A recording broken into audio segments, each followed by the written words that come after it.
Before your module goes live with students, you may want to add requirements to the module. For example, in this module, I want students to read the background information, complete the 2 assignments, and then take the quiz. But the way it's set up right now, they could just jump straight to the quiz, and I don't want them to do that. So let's make it so they have to move in order through this module. To do that, I'm going to press the 3 dots on the module. I'm going to select Edit.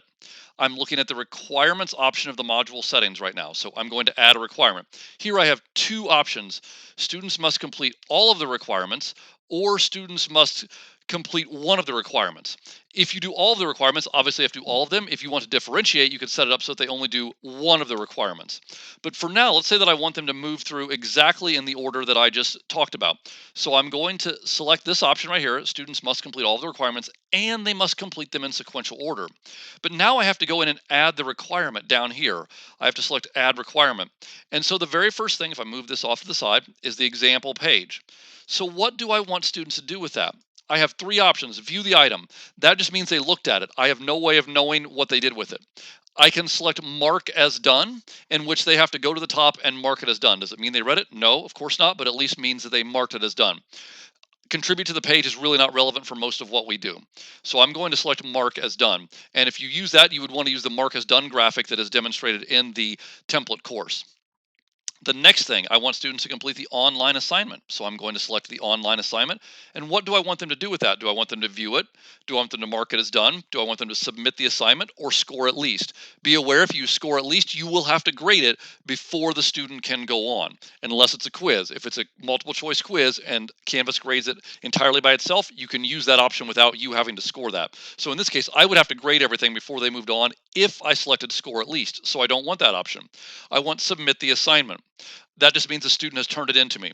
That way I know that they have turned something in before they go on. Again, do I know that a student didn't just upload a junk file? No, I don't know that, but at least they're submitting something. And then I'm going to add another requirement, and I'm going to select the URL submission, and I'm going to go with the exact same option right here, submit the assignment. Why would you want mark as done? If it's a no submission assignment, for example, you might want mark as done so the student just marks it done on Canvas, but you know that you've graded it in class, for example. And last, I would want to add the assessment. And here I'm going to add the example quiz. And I have 2 options here, 3 options, view the item, submit the assignment, or score at least. So maybe at this time, I do want them to get an 8 out of 10. So maybe before they go on to the next module, I want them to get an 8 out of 10 on this quiz. And that way it would ensure that the students would be able to take the quiz again, if I've set it up that way, so that they can make sure they've mastered the content before they can move on. And now I can select Update Module. Notice right now, the Complete All Items option is added to this module. Of course, I would need to publish all this content before students could see any of those changes. But that's how you add a requirement to the module. Notice that the changes appear right here. Students will have to progress through this module in the order that the items are shown.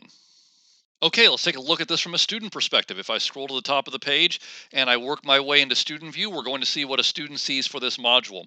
So you can see that if I scroll to this module, notice the first item is visible, all the others are gray and hidden. If I click on this, I can't get there.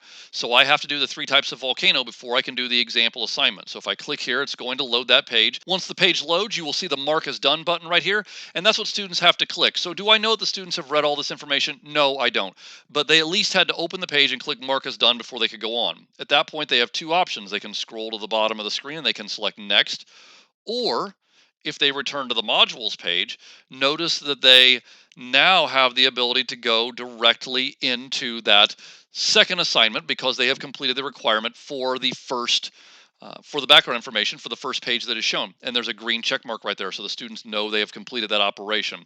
So this really guides students and tells them where you want them to be in the course. And this is part of the power of Canvas and one of the features that can make your modules powerful, sequential, and chunked by topic. Hopefully this gives you some ideas for how to create modules for your course.